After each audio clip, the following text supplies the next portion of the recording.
সকাল সকাল ঘুম থেকে স্টেশনে চলে এসেছি, কারণ আজকে আমাদের হামসফর এক্সপ্রেস দিয়ে আগরতলা টু গুয়াহাটির উদ্দেশ্যে রওনা দেবো কিছুক্ষণের মধ্যেই। এটা হচ্ছে আমার হামসফরের সিট। সো এভরিওয়ান, তোমরা ভালো করে দেখো, ওই সিটটা এরকম এরকম, ঠিক আছে? এটা আমরা হামসফরের সিট, সুন্দর। জাস্ট এইমাত্র রেল ছাড়লো আমাদের গুয়াহাটির উদ্দেশ্যে, তো আমরা রাজধানী এক্সপ্রেস দিয়ে যাচ্ছি, সরি হামসফর দিয়ে আমরা যাচ্ছি। জাস্ট এইমাত্র ক্রসিং হলো আমাদের সেই সুন্দর রেল জার্নিটা। কেমন হবে আমি জানি না, তো বাকি রাস্তা আস্তে দেখাতে থাকো। এই আমার আগরতলা থেকে গুয়াহাটি যাইতে মেঘলিপাড়া চা বাগান, খুবই সুন্দর মনোরম দৃশ্য। যাওয়ার পথে সবাই দেখতে পারবা, ভালো করে প্রকাশ করো। এই যে মেঘলিপাড়া, পিকনিক টিকনিক সবকিছু ওইখানে, ঠিক আছে? ওকে, আবার নেক্সট ক্লিপ। অনেক সুন্দর ডানকেট, খুব সুন্দর ডানকেট, খুব সুন্দর।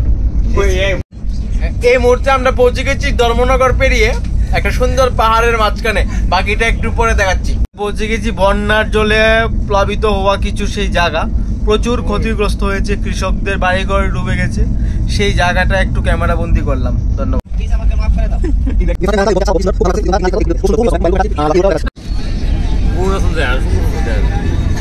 মাঝে মাঝে ওয়াটার চলে আসছে, ওয়াটারফল, সেরা একটা ভিউ দেখলাম, ক্যামেরা বন্দি করলাম, সবাইকে দেখালাম, সেরা মুহূর্ত।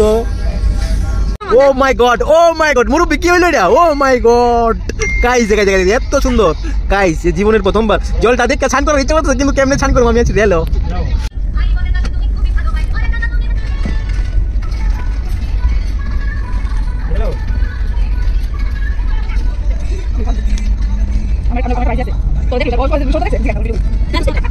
প্রায় 1 ঘন্টা ঘুমানোর পর একজন দাদা এসছে চা নিয়ে, তো একটু চা খেলাম।